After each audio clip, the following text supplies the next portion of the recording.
From the diary of Anne Frank. Anne Frank की diary से। तो ऑब्वियसली जो राइटर हैं वो क्या है? Anne Frank. This is a photo as I would wish myself to look all the time then I would maybe have a chance to come to Hollywood.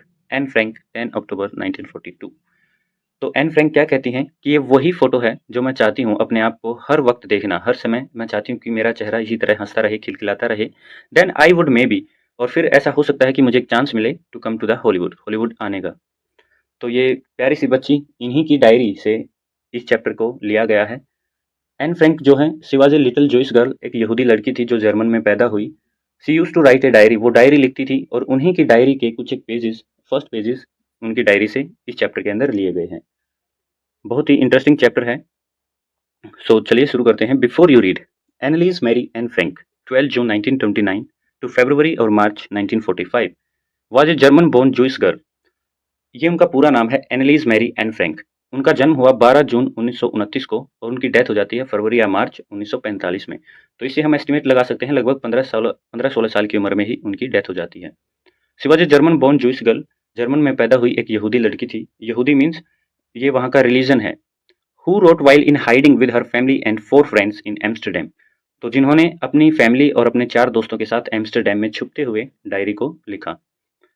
अब वो छुप क्यों रहे थे? During the German occupation of the Netherlands in world war 2, second world war के दौरान जब Germany ने नीदरलैंड पे कब्जा कर लिया था, तो ये उस समय जर्मनी से शिफ्ट हो जाते हैं एम्स्टरडैम में।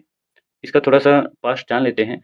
देखिए, जो वर्ल्ड वॉर 2 था, हम सबको पता है 1939 से 1945 तक वर्ल्ड वॉर 2 चला, और सेकेंड वर्ल्ड वॉर के दौरान जो नाज़ी पार्टी है जर्मनी के अंदर, वो पावर में आ जाती है, और नाज़ी पार्टी का जो हेड है एडोल्फ हिटलर, हम सबको पता है, बहुत बड़ा डिक्टेटर, तानाशाही था वो।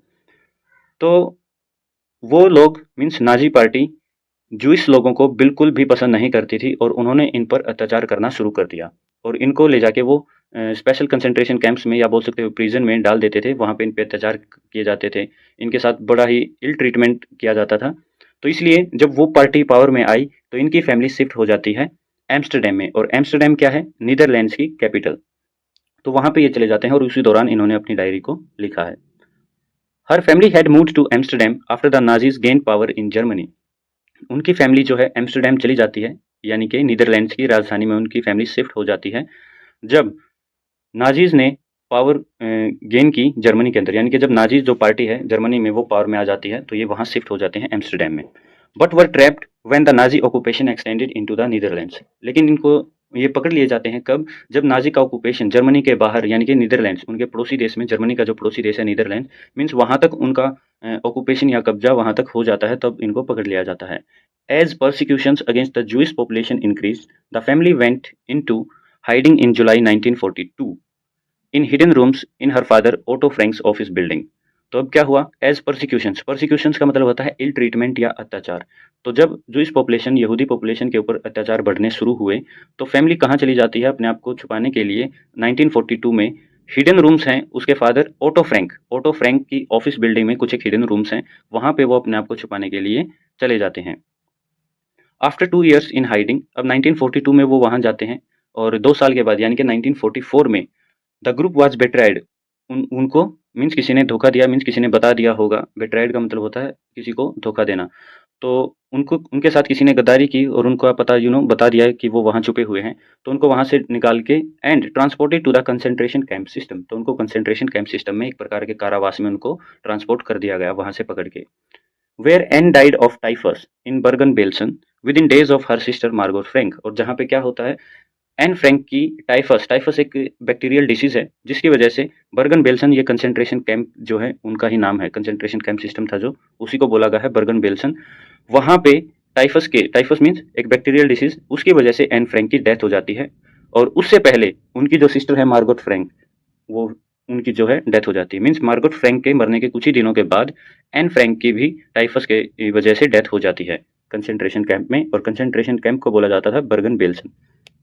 हर father Otto, the only survivor of the group, return to Amsterdam after the war ended. और जैसे ही युद्ध खत्म हुआ तो उसके फादर ओटो सिर्फ वही बचे थे, only survivor of the group, जो उनका ग्रुप था with friends, family and friends का, उसमें से सिर्फ उसके फादर बचते हैं जब युद्ध खत्म होता है। तो वापस लौटते हैं वो एम्स्टरडैम में, to find that her diary had been saved, और उनको पता चलता है कि उनकी बेटी की डायरी जो है वो सेफ है।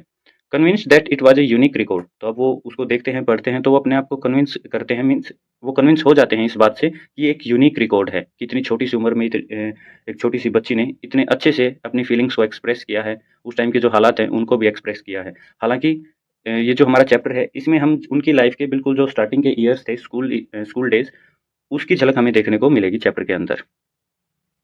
तो उन्होंने क्या किया, he took action to have it published in English under the name the diary of a young girl.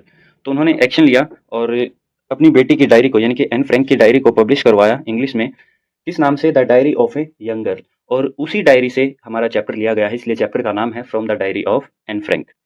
The diary was given to Anne Frank for her 13th birthday and chronicles the events of her life from 12 June 1942 until its final entry of 1st August 1944। तो diary जो है Anne Frank को कब मिली थी, उनके 13th birthday पे। And chronicles, और diary के अंदर क्या है, क्रॉनिकल्स का मतलब होता है written record of historical events describing them in the order they happened. कि एक रिटन रिकॉर्ड है हिस्टोरिकल इवेंट्स का, और उनको इस तरीके से डिस्क्राइब किया जाता है एक प्रॉपर ऑर्डर में, जिस तरीके से वो होते हैं।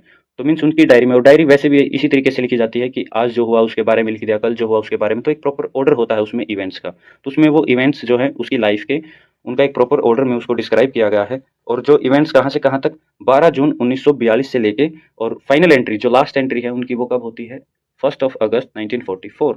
क्योंकि 1942 में वो अपने फादर की बिल्डिंग में छुपने के लिए जाते हैं, और 2 साल के बाद 1944 में उनको पकड़ के कारावास में डाल दिया जाता है। तो फाइनल एंट्री जो है उनकी डायरी में वो कब हुई थी, 1 अगस्त 1944 को। It was eventually translated from its original Dutch into many languages and became one of the world's most widely read books. तो इसको क्या किया गया, ट्रांसलेट किया गया इस डायरी को।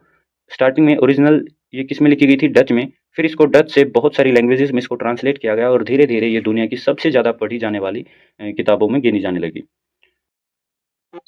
There have also been several films, television and theatrical productions and even an opera based on the diary। और डायरी के ऊपर बहुत सारी फिल्में, टेलीविजन और थिएट्रिकल प्रोडक्शंस मीन्स नाटक वगैरह, and even an opera. Opera का मतलब होता है संगीत प्रधान नाटक। तो ये बहुत सारे नाटक और फिल्में, टेलीविजन शोज उनकी डायरी के ऊपर बन चुके हैं। Describe as the work of a mature and insightful mind. और उनकी डायरी को एक बहुत ही मैच्योर और इंसाइटफुल, इंसाइटफुल का मतलब होता है डीप अंडरस्टैंडिंग वाले माइंड के काम के रूप में उनकी डायरी को डिस्क्राइब किया गया है। The diary provides N intimate examination. Intimate का मतलब होता है बिल्कुल क्लोज या डिटेल्ड एग्जामिनेशन प्रोवाइड करती है डायरी हमें, किसका, उस समय की जो डेली लाइफ थी, किस समय की, अंडर नाजी ऑक्यूपेशन, जब नाजी ने रूल कर रखा था।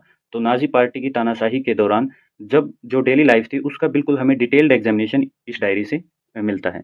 And Frank has become one of the most renowned and discussed of the Holocaust victims.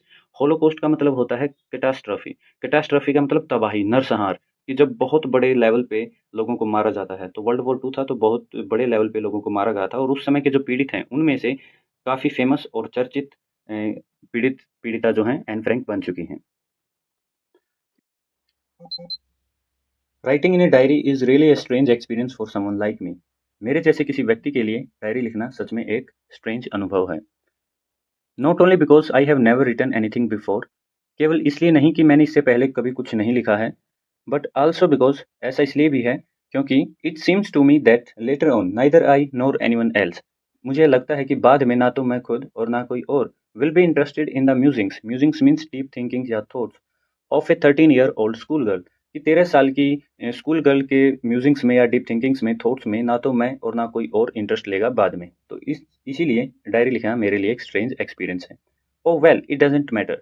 तो क्या क्या कहती हैं कि ठीक है, फिर भी मुझसे इस बात का कोई फ़र्क नहीं पड़ता है, मुझे इस बात का कोई फ़र्क नहीं पड़ता है। आई फ़ील लाइक राइटिंग, मुझे लिखना है, मेरा लिखने का मन है, and I have an even greater need to get all kinds of things off my chest. और उससे भी ज़्यादा मुझे ज़रूरत महसूस हो रही है कि मैं अपनी जो भी चीज़ें मेरी चेस्ट पे या मुझे बोझ महसूस हो रही है, उन सारे अपने दिल से सारी बातों का बोझ मैं उतार दूँ।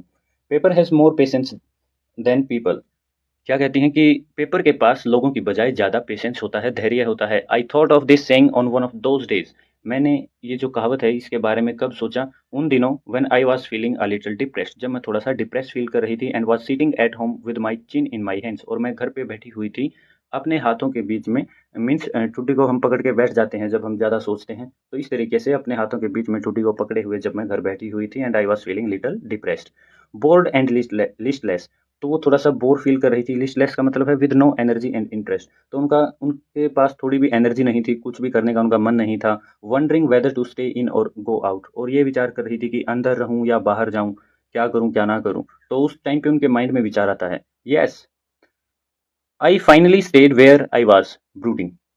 तो फाइनली वो वहीं रहती हैं, मीन्स वो जब ऐसा सोचती है ना कि अंदर जाऊँ या बाहर जाऊँ, तो वो ऐसा कुछ नहीं करती है। जो वो सोच रही थी, जहाँ वो थी, वो वहीं रहती हैं। ब्रूडिंग, ब्रूडिंग मीन्स और भी गहराई से सोचते हुए। Yes, paper does have more patience, और क्या कहते हैं कि हाँ, सच में पेपर के पास लोगों की बजाय ज़्यादा पेशेंस होता है। And since I am not planning to let anyone else read this stiff backed notebook grandly refer to as a diary, और जैसा कि मैं प्लान नहीं कर रही हूँ कि कोई और मेरी डायरी को पढ़े। Stiff backed notebook, stiff backed क्यों बोला गया? स्टिफ मतलब हार्ड, हार्ड कवर होता है डायरी का। मीन्स ये जो स्टिफ बैक्ड नोटबुक है, हार्ड कवर वाली नोटबुक है, जिसको ज़्यादातर डायरी बोला जाता है। मैं ऐसा प्लान नहीं कर रही हूँ कि कोई भी इसे पढ़े, unless I should ever find a real friend, जब तक मुझे कोई एक सच्चा दोस्त नहीं मिल जाता। It probably want make a bit of difference. तो मैं डायरी लिखूँ या ना लिखूँ, इस बात से कोई ज़्यादा फ़र्क नहीं पड़ने वाला है। Now I'm back to the point that prompted me to keep a diary in the first place. I don't have a friend. तो अब मैं वापस उसी बात पे आती हूँ जिसने मुझे प्रॉम्प्ट किया, मेरे को उकसाया to keep a diary, diary रखने के लिए। इन द फर्स्ट प्लेस, सबसे पहले I don't have a friend. तो सबसे पहली जो बात है वो क्या है कि मेरे पास कोई दोस्त नहीं है। Let me put it more clearly, since no one believe that a 13-year old girl is completely alone in this world। तो सबसे पहले मैं इस बात को स्पष्ट कर दूं कि जैसे कि कोई भी विश्वास नहीं करेगा कि एक 13 साल की लड़की बिल्कुल अकेली है इस दुनिया में। तो मैं क्लियर कर देती हूँ, एंड आई एम नॉट, और मैं भी अकेली नहीं हूँ। I have loving parents and a 16-year-old sister, and there are about 30 people I can call friends. और मैं भी अकेली नहीं हूँ, मेरे पास लविंग पेरेंट्स हैं, एक 16 साल की बड़ी सिस्टर हैं, और लगभग 30 ऐसे लोग हैं जिनको मैं अपना दोस्त बुला सकती हूँ। आई हैव ए फैमिली, मेरे पास फैमिली है, लविंग आंट्स हैं, एंड ए गुड होम, एक प्यारा सा होम भी है। No, on the surface I seem to have everything. और जो ऑन द सरफेस का मतलब होता है कि बाहरी तौर पर देखने में, सीमिंगली, तो बाहरी तौर पर देखने में ऐसा लगता है कि मेरे पास सब कुछ है, except my one true friend, सिर्फ और सिर्फ एक सच्चे दोस्त की बजाय। All I think about when I am with friends is having a good time. जो मैं सोचती हूँ जब भी मैं अपने दोस्तों के साथ होती हूँ, तो उस टाइम पे जो भी मैं सोचती हूँ वो सिर्फ यही है कि I am having a good time. I can't bring myself to talk about anything. और मैं अपने आप को मीन्स कन्विंस नहीं कर पाती हूँ कि किसी और चीज़ के बारे में बात करूँ, बट ऑर्डिनरी एवरीडे थिंग्स। और तो फिर क्या बातें होती हैं? सिर्फ़ जो साधारण सी जो रोज़ डेली लाइफ़ की जो बातें हैं, सिर्फ़ वो बातें होती हैं, और मैं अपने आप को मीन्स कन्विंस नहीं कर पाती हूँ कि मैं इन चीज़ों के अलावा भी उनसे कोई बात करूँ। We don't seem to be able to get any closer. और ऐसा बिल्कुल भी प्रतीत नहीं होता कि हम और ज़्यादा क्लोज़ हैं, या जो जिनको मैं दोस्त बुलाती हूँ कि हम इससे ज़्यादा क्लोज़ हैं। सिर्फ़ हम ऑर्डिनरी बातें शेयर करते हैं, and that is the problem, और वही प्रॉब्लम है। मेबी इट्स माय फॉल्ट, हो सकता है ये मेरी ही गलती है, that we don't confide in each other. Confide का मतलब होता है to tell personal things privately to a person that one trust, कि पर्सनल चीज़ें एक ऐसे व्यक्ति से बताना जिस पे तुम ट्रस्ट करते हो। तो वो क्या कहती हैं कि हो सकता है कि ये मेरा ही फ़ॉल्ट है कि मैं अपनी जो पर्सनल चीज़ें हैं, किसी पे ट्रस्ट करके बता नहीं पा रही हूँ। एक-दूसरे में हम जो है ना, वो ट्रस्ट हमारे अंदर वो बिल्ट नहीं हो रहा है कि हम अपनी पर्सनल चीज़ें एक-दूसरे को शेयर करें। इन एनी केस, चाहे जो भी है, that's just how things are. इसी तरीके से हैं सारी चीज़ें, कोई भी केस हो सकता है, चाहे उसमें मेरा फ़ॉल्ट है या कुछ भी है, बस यही है, इसी तरीके से हैं सारी चीज़ें, and unfortunately they are not liable to change, और दुर्भाग्यवश इनके बदलने की कोई संभावना नहीं है। मीन्स स्थिति जो है वो ऐसी ही है। This is why I have started the diary, और यही कारण है मैंने डायरी लिखना शुरू कर दिया है। To enhance the image of this long awaited friend in my imagination, और ये जो इतने दिनों से जो दोस्त है मेरी इमेजिनेशन में, मेरी कल्पना में, उसकी इमेज को बढ़ाने के लिए I don't want to jot down the facts in this diary. मैं, जोट डाउन का मतलब होता है to write quickly and briefly, बहुत जल्दबाजी में और संक्षिप्त रूप से लिखना, कि मैं बिल्कुल जल्दबाजी में और बिल्कुल ब्रीफ तरीके से फैक्ट्स को नहीं लिखने वाली हूँ डायरी में, the way most people would do, जिस तरीके से बहुत सारे लोग करते हैं। कि ये जो दोस्त है जिसकी मैं बहुत दिनों से प्रतीक्षा में थी, उसकी उसके सम्मान को बढ़ाने के लिए, या मीन्स उसकी इमेज को बढ़ाने के लिए, मैं अपनी डायरी में बातों को ऊबड़-खाबड़ तरीके से, मीन्स जल्दबाजी में, बहुत ही ब्रीफ तरीके से, कंसाइज़ तरीके से नहीं लिखना चाहती, जैसा कि अधिकतर लोग करते हैं। But I want the diary to be my friend, लेकिन मैं अपनी डायरी को अपने दोस्त के रूप में देखना चाहती हूँ, and I am going to call this friend Kitty, और मैं अपनी इस दोस्त को किटी बोलने वाली हूँ, मीन्स उन्होंने अपनी डायरी का नाम रख दिया है Kitty. Since no one would understand a word of my stories to Kitty if I were to plunge right in. Plunge का मतलब होता है अचानक से शुरू कर देना। तो क्या कहती हैं कि अगर मैंने अचानक से लिखना शुरू कर दिया डायरी के अंदर, तो जो भी मेरी स्टोरीज हैं जो मैं किटी को बताऊंगी उनका एक भी वर्ड कोई नहीं समझ पाएगा। So I would better provide a brief sketch of my life. तो अच्छा यही होगा कि मैं थोड़ा बहुत अपनी लाइफ के बारे में ब्रीफली बता देती हूँ। Much as I dislike doing so, हालांकि मुझे ऐसा करना पसंद नहीं है। My father the most adorable father I have ever seen, कि मेरे जो फादर हैं वो दुनिया के सबसे प्यारे फादर हैं। Didn't marry my mother until he was 36 and she was 25। और उन्होंने जब तक मेरी मदर से शादी नहीं की, जब तक वो 25 साल की नहीं हुई और खुद वो 36 साल के नहीं हुए। मीन्स उसके फादर और उनकी मदर की जब मैरिज हुई तो उसके फादर की एज थी 36 और उनकी मदर की एज थी 25। My sister Margot was born in Frankfurt in Germany 1926। उनकी जो सिस्टर हैं जिसका नाम है Margot, she was born in Frankfurt in Germany, Germany के शहर फ्रैंकफर्ट में 1926 में वो पैदा हुई थी। I was born on 12 June 1929 और मैं पैदा हुई थी 12 जून 1929 को। मीन्स जो उनकी सिस्टर हैं वो इनसे 3 साल बड़ी हैं। I lived in Frankfurt until I was 4। जब तक मैं 4 साल की थी तब तक मैं कहाँ रही, फ्रैंकफर्ट में। माई फादर एमिग्रेटेड टू हॉलैंड इन 1933। जो मेरे फादर हैं वो कहाँ चले जाते हैं, एमिग्रेटेड का मतलब होता है went and settle down in some other country, विदेश जाकर बस जाना। तो इनके फादर कौन से देश चले जाते हैं, हॉलैंड में। हॉलैंड जिसको नीदरलैंड्स बोलते हैं हम, तो हॉलैंड और नीदरलैंड्स दोनों जो हैं सेम कंट्री हैं। तो नीदरलैंड्स में जाके 1933 में इनके फादर वहाँ बस जाते हैं। My mother Edith Hollander Frank, इनकी मदर का नाम है। My mother Edith Hollander Frank went with him to Holland in September, और वो भी उनके पास चली जाती हैं सितंबर में। While Margot and I were sent to Aachen to stay with our grandmother, लेकिन मुझे और जो मेरी सिस्टर हैं उसको एचिन भेज दिया गया। एचिन क्या है, it is a another city in Germany, Germany के किसी दूसरे शहर में उनको भेज दिया जाता है अपनी उनकी दादी जी के पास रहने के लिए। मार्गोट वेंट टू हॉलैंड इन दिसंबर, और फिर क्या हुआ, वहाँ से मार्गोट चली जाती है हॉलैंड में यानी कि नीदरलैंड्स में दिसंबर में। एंड आई फॉलोड इन फरवरी, और मैं भी उसके पीछे पीछे फरवरी में चली जाती हूँ। When I was plunked down on the table as a birthday present for Margot. Plunked down का मतलब क्या है, an informal way, an informal word है ये, जिसका मतलब है put down in a casual way, एक कैजुअल से तरीके से रखना या पटकना। तो ये क्या कहती हैं कि मार्गोट जो है वो भी हॉलैंड यानी कि नीदरलैंड्स में दिसंबर में चली जाती है, और फिर उसके पीछे पीछे मैं फरवरी में वहाँ पहुँच जाती हूँ। और फरवरी में जब मैं जाती हूँ तो वहाँ जो जो अपनी एंट्री है ये कैसे बताती हैं कि एक सरप्राइज़ के तौर पे, एक प्रेज़ेंट, एक गिफ्ट की तरह, मार्गोट के गिफ्ट की तरह उनके बर्थडे पर इनको टेबल पे रख दिया जाता है। I started right away at the Montessori nursery school. तो उस समय इन्होंने मोंटेसरी नर्सरी स्कूल में जाना शुरू कर दिया। Immediately means right away means तुरंत। I stayed there until I was 6, और मैं वहाँ रही जब तक मैं 6 साल की हुई। Eight which time I started in the first form, और फिर उसके बाद फर्स्ट फॉर्म का मतलब यहाँ है क्लास। तो 6 वर्ष की होने तक ये जो है मोंटेसरी नर्सरी स्कूल में पढ़ती रही, और उसके बाद मैं अपनी पहली कक्षा में पहुँच गई। In the sixth form my teacher was Mrs Kuperus, और छठी कक्षा में मेरी जो टीचर थी वो थी Mrs Kuperus, the headmistress, जो हेड मिस्ट्रेस हुआ करती थी स्कूल की। At the end of the year we were both in tears as we said heartbreaking farewell. और जैसे ही साल का अंत हुआ, मीन्स सेशन खत्म हुआ, तो हम दोनों रो रहे थे क्योंकि we said heartbreaking farewell, दिल तोड़ने वाला फेयरवेल। फेयरवेल सबको पता ही है, जब हम किसी को गुड बाय बोलते हैं, मीन्स कि सेशन कंप्लीट, अब हम जा रहे हैं। तो जब उन्होंने विदा ली तो दोनों जो है ना रो रहे थे, तो काफ़ी एक अच्छा बॉन्ड था इनका अपनी टीचर के साथ। In the summer of 1941 grandma fell ill, और 1941 की जो गर्मियाँ थी उनमें दादी जी बीमार पड़ जाती हैं। And had to have an operation, और उनका फिर ऑपरेशन होता है। So my birthday passed with little celebration. तो उस दौरान जैसे कि हमें पता है वो जून में पैदा हुई हैं, गर्मियों में, तो गर्मियों में उनकी दादी बीमार पड़ जाती है और उनका ऑपरेशन होता है, इसलिए जो मेरा बर्थडे है वो थोड़े से सेलिब्रेशन के साथ गुजरा। ग्रैंडमा डाइड इन जनवरी 1942, और जनवरी 1942 में जो है दादी जी की डेथ हो जाती है। No one knows how often I think of her, कोई नहीं जानता कि मुझे वो कितनी याद आती है, मैं कितना उनके बारे में सोचती हूँ। एंड स्टिल लव हर, और आज भी उनसे बेहद प्यार करती हूँ। This birthday celebration in 1942 was intended to make up for the other, और ये जो मेरा बर्थडे था 1942 में, इस जन्मदिन को उनकी कमी को पूरा कर दिया जाए ऐसा तय किया गया।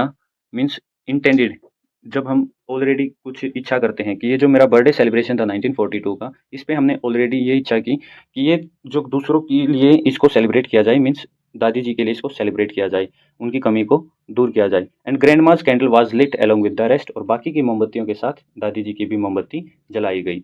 मीन्स जो उनकी कमी महसूस हो रही थी, उन्होंने प्लान किया कि उनको भी सेलिब्रेट किया जाएगा, मीन्स उनकी कमी को दूर किया जाएगा। The four of us are still doing well, और हम जो चारों हैं ठीक ढंग से रह रहे हैं। And that brings me to the present date of 20 June 1942, और इस तरह आज जो तारीख है वो 20 जून 1942 आ चुकी है। And the solemn dedication of my diary, और अब मैं सोलेम डेडिकेशन का मतलब यहाँ है एक प्रॉपर उद्घाटन, फॉर्मल ओपनिंग। तो विधिवत तरीके से मैं अपनी डायरी की शुरुआत करने वाली हूँ। तो ये देखिए डायरी एंट्री किस तरीके से की जाती है। सबसे पहले उन्होंने डे लिखा, फिर डेट, फिर उसको मेंशन किया, डियरेस्ट कीटी, सैल्यूटेशन किया। Our entire class is quaking in its boots. Quaking in its boots का मतलब है shaking with fear and nervousness, डर के साथ कांपना। कि हमारी जो क्लास है वो अपनी दोस्त किटी को बता रही है, मीन्स डायरी को बता रही है कि हमारी जो क्लास है it was shaking in its boot, वो बिल्कुल डर के मारे और नर्वसनेस के मारे कांप रही है। द रीजन ऑफ कोर्स, और उसका जो कारण है वो क्या है, is the forthcoming meeting in which the teachers decide who will move up to the next form and who will be kept back. और उसका जो रीजन है वो क्या है, आने वाली, फोर्थ कमिंग का मतलब क्या है, आने वाली, जो आने वाली मीटिंग है जिसमें टीचर्स ये डिसाइड करेंगे कि किसको कौन जो है नेक्स्ट फॉर्म में जाएगा, नेक्स्ट क्लास में जाएगा, और किसको जो है वापस इसी फॉर्म में या इसी क्लास में रखना है। Half the class is making bets, और आधी जो क्लास है ना वो शर्तें लगा रही है। GN and I laugh our self silly at the two boys behind us, CN and Jacques. और हमारे पीछे जो दो लड़के हैं, सीएन और जैक्स, हम दोनों उनकी जो सिली टॉक्स हैं, बेतुकी बातें हैं, उन पे हंस रहे हैं। और कौन कौन है हम दोनों, एक तो है हमारी एन फ्रैंक राइटर, और दूसरी उनके पास जो बेंचमेट है वो है जीएन। तो जीएन और जो मैं हूँ मीन्स एन फ्रैंक, हम दोनों हंस रहे हैं सिली बातों पर, जो हमारे पीछे दो लड़के बैठे हैं उनकी बातों पर।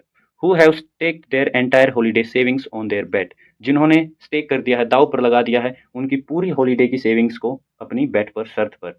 फ्रॉम मॉर्निंग टू नाइट, और सुबह से लेकर रात तक क्या चल रहा है, it's you are going to pass, no I am not, yes you are, no I am not. तो सुबह से लेकर रात तक उनका यही चल रहा है कि तुम पास हो जाओगे, वो कहता है कि नो मैं नहीं होऊंगा, तो वो कहता है yes you are going to pass, फिर से बोलता है नो आई एम नॉट, ऐसा नहीं होगा, तुम पास हो जाओगे, मैं नहीं होऊंगा, नहीं हो सकता। ऐसे इस तरीके से सुबह से शाम तक उनका डिस्कशन चलता रहता है।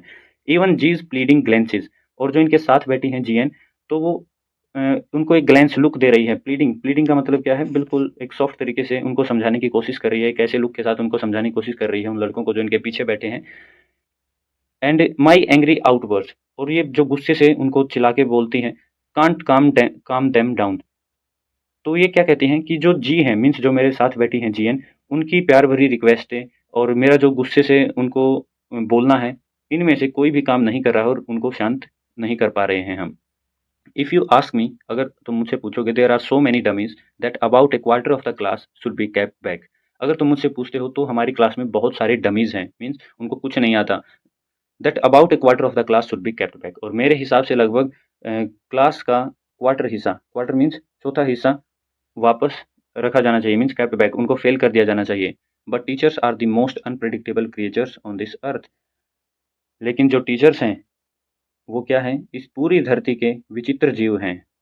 अनप्रेडिक्टेबल क्रिएचर्स, उनको प्रिडिक्ट नहीं किया जा सकता कि वो क्या बोलेंगे, क्या कहेंगे।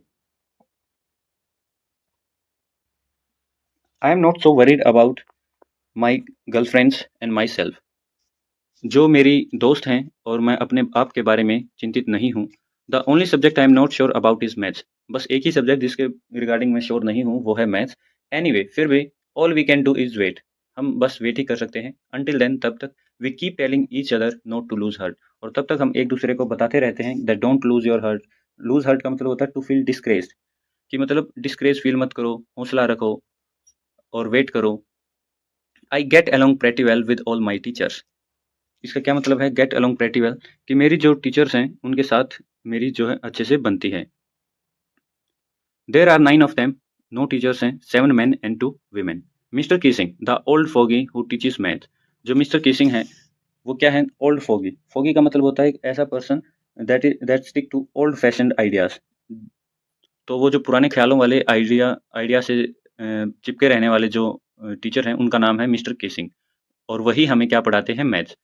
He was annoyed with me for ages, और वो काफ़ी दिनों से मुझसे नाराज़ रहते हैं, because I talk so much, क्योंकि मैं बहुत ज़्यादा बोलती थी।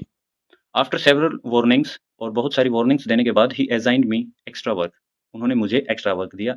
एन ऐसे on the subject a chatter box, और उन्होंने एक्स्ट्रा वर्क में मुझे ऐसे लिखने दिया, और उसका जो टॉपिक था वो था chatter box means बातूनी।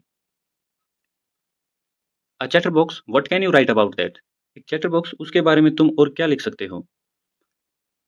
I decided, I would worry about that later, I decided, कि उसके बारे में मैं बाद में सोचूंगी। आई डिसाइडेड, ये मैंने फिर डिसाइड किया। I jotted down the title in my notebook, jot down का मतलब होता है लिखना, कि मैंने जल्दी से टाइटल को अपनी नोटबुक में लिखा, tucked it in my bag, bag में अपनी नोटबुक डाली, and try to keep quiet, और फिर कोशिश की चुप रहने की।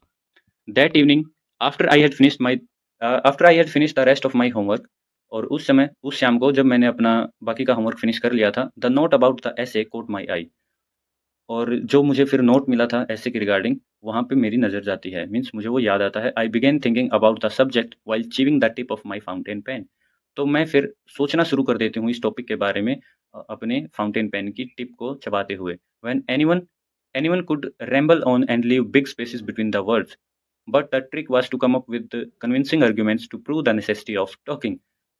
एनीवन कुड रैम्बल ऑन का मतलब होता है टॉक और राइट एमलेसली फॉर लॉन्ग, कि कोई भी अननेसेसरी, बहुत एमलेसली, जिसका कोई एम ही नहीं है, बेतुकी बातें लिखता रहेगा, और जो वर्ड्स हैं उनके बीच में बड़े-बड़े स्पेसेस रख के कोई भी जो है ना बहुत लंबा लिख सकता है। बट द ट्रिक वाज़, लेकिन जो ट्रिक थी वो क्या थी? To come up with convincing arguments, मुझे एक कन्विंस करने वाले आर्गुमेंट्स, तर्क जो हैं वो लेके आने थे, जो इस चीज़ को प्रूव करें that talking is also necessary, means जो नेसेसिटी ऑफ टॉकिंग, बात करने की जो ज़रूरत है उसको प्रूव करें, मुझे ऐसे आर्गुमेंट्स जो हैं लेके आने थे। आई थॉट एंड थॉट, मैंने सोचा और फिर सोचा, मीन्स वो सोचती रही, and suddenly I had an idea, तो सडनली उनके माइंड में एक आइडिया आया। I wrote the 3 pages mister Keesing had assigned me and was satisfied, और जो मिस्टर केसिंग ने मुझे असाइन किया था वर्क, उस पर मैंने 3 पेजेज़ लिखे, एंड आई वाज सैटिस्फाइड, और मैं संतुष्ट थी। I argued that talking is a student's trait, and that I would do my best to keep it under control, और मैंने उसमें क्या लिखा? मैंने उसमें आर्गुमेंट दिया कि टॉकिंग जो है एक स्टूडेंट की ट्रेट होती है, ये तो उसका बिहेवियर होता है, एंड मैं अपनी तरफ से पूरी कोशिश करूँगी इसको अंडर कंट्रोल रखने की। But that I would never be able to cure myself of the habit, लेकिन ये जो मेरी हैबिट है बोलने की, इसको मैं कभी भी क्योर नहीं कर सकती, मीन्स इससे मैं कभी, इस हैबिट को कभी मैं सुधार नहीं सकती। Since my mother talked as much as I did, if not more, क्योंकि मेरी जो मदर हैं, अगर मेरे से ज़्यादा नहीं तो वो उतनी ज़रूर बोलती थी जितना मैं बोलती हूँ। And there is not much you can do about inherited traits, और जो इनहेरिटेड ट्रेट्स हैं, जो पेरेंट्स से हमें क्वालिटीज़ मिलती हैं, उनके बारे में जो है हम ज़्यादा कुछ नहीं कर सकते। Mister Keesing had a good laugh at my arguments, जो मिस्टर किसिंग हैं वो मेरे आर्ग्यूमेंट्स पे, यानी कि दलीलों पर खूब हंसे। But when I proceeded to talk my way through the next lesson, लेकिन जब मैं अगले पाठ के दौरान फिर से बोलने लगी, ही असाइन्ड मी अ सेकंड एसे, तो उन्होंने फिर से मुझे एक दूसरा लेख लिखने को दिया। And this time it was suppose to be on an incorrigible chatter box, और इस बार जो टॉपिक था वो क्या था? एन इनकोरिजिबल, इनकोरिजिबल का मतलब होता है something that can not be corrected, कि एक ऐसा हैबिट, एक ऐसी हैबिट जिसको सुधारा ना जा सके। तो उन्होंने कहा एन इनकोरिजिबल चैटर बॉक्स, कि एक ऐसा बातूनी जिसको सुधारा नहीं जा सकता, ये टॉपिक है और इस पर तुम्हें लिख के लेके आना। आई हैंडेड इट इन, फिर मैंने इसे लिखकर उनको सौंप दिया। And Mr Keesing had nothing to complain about for 2 whole lessons, तो इसके बाद मिस्टर किसिंग को शिकायत करने को कुछ नहीं मिला, पूरे 2 लेसन्स के हो गए। मीन्स पूरे 2 लेसन्स के दौरान, मीन्स अगले 2 पाठों के दौरान मिस्टर किसिंग को शिकायत करने को कुछ नहीं मिला। However during the third lesson he had finally had enough, लेकिन फाइनली क्या होता है, जो तीसरा लेसन उनका चल रहा होता है उसके दौरान वो अब और अधिक सहन नहीं कर सके, और वो क्या बोलते हैं? Anne Frank, as punishment for talking in class write an essay entitled quack quack quack said Mistress Chatterbox. तो अब फाइनली देखो, 2 लेसन उनके हो चुके हैं, फिर से वो उन आदत से मजबूर है, वो बोले जा रही है, तो मिस्टर किसिंग ने कुछ नहीं कहा उनको, लेकिन जब भी तीसरा लेसन उनका शुरू होता है तो उनका गुस्सा आउट ऑफ कंट्रोल हो जाते हैं। वो क्या बोलते हैं कि Anne Frank as a punishment for talking in class, class में बात करने के लिए और पनिशमेंट के तौर पर एक ऐसे लिखो जिसका टाइटल क्या है? Quack quack quack said Mistress chatterbox. Mistress chatterbox क्या बोलती है, किस तरीके से बोलती है? क्वैक क्वैक क्वैक, कि वो सारा दिन काँव काँव करती रहती है। द क्लास रोर, और इस बात पे जो क्लास है वो बहुत ज़ोर से हँस पड़ी। रोड का मतलब वैसे दहाड़ना होता है, यहाँ पे क्या है कि बहुत ज़ोर से वो हँसी। I had to laugh too, और मुझे भी हँसना पड़ा। Though I nearly exhausted my ingenuity on the topic of chatter boxes. हालाँकि जो ये टॉपिक चल रहा था इतने दिनों से, चैटर बॉक्सेस मीन्स बातूनियों के विषय में जो टॉपिक चल रहा था, इसके ऊपर जो मेरे जेन्युइन थॉट्स थे, इनजेन्युइटी का मतलब क्या है, जो ओरिजिनैलिटी है, वो मैं जो ओरिजिनल थॉट्स हैं इस टॉपिक पे, वो अब खत्म हो चुके थे, एग्जॉस्ट हो चुके थे। It was time to come up with something else, और अब समय आ गया था कि कुछ और लिखा जाए, समथिंग ओरिजिनल, और कुछ अच्छे से original. My friend Sunny, who is good at poetry. अब मेरी दोस्त, क्या नाम है उनका, सनी, जो पोएट्री में बहुत अच्छी थी, offered to help me write the essay from beginning to end in verse. तो उन्होंने ऑफर किया, मीन्स उन्होंने उसको बोला कि क्यों ना अब की बार ऐसे को बिल्कुल स्टार्टिंग से और लास्ट तक वर्स में लिखा जाए। वर्स मीन्स एक कविता में। तो उनकी सहेली जो है सैनी, उन्होंने कहा कि क्यों ना अब की बार ऐसे को शुरू से लेकर लास्ट तक एक कविता के रूप में लिखा जाए।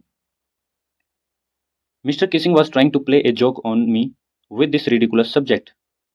Sorry, I skipped one line and I jumped for joy. और जब उन्होंने मुझे ये ऑफर किया कि ठीक है अब की बार जो है ना ऐसे को एक वर्स की फॉर्म में, कविता की फॉर्म में लिखते हैं बिल्कुल स्टार्टिंग से लेके लास्ट तक, तो मैं जो बिल्कुल खुशी के मारे कूद पड़ी। Mr Keesing was trying to play joke on me with this ridiculous subject. और ये जो रिडिकुलस, रिडिकुलस का मतलब क्या है कि बेतुका सा, या जो बहुत अनरीजनेबल सा जो टॉपिक दिया, ये जो सब्जेक्ट दिया मेरे को लिखने के, इसका मतलब वो मेरे पे जोक मारना चाहते थे। But I would make sure the joke was on him, लेकिन मैं इस चीज़ को सुनिश्चित करूंगी कि जो जोक है उल्टा उन्हीं पर पड़े।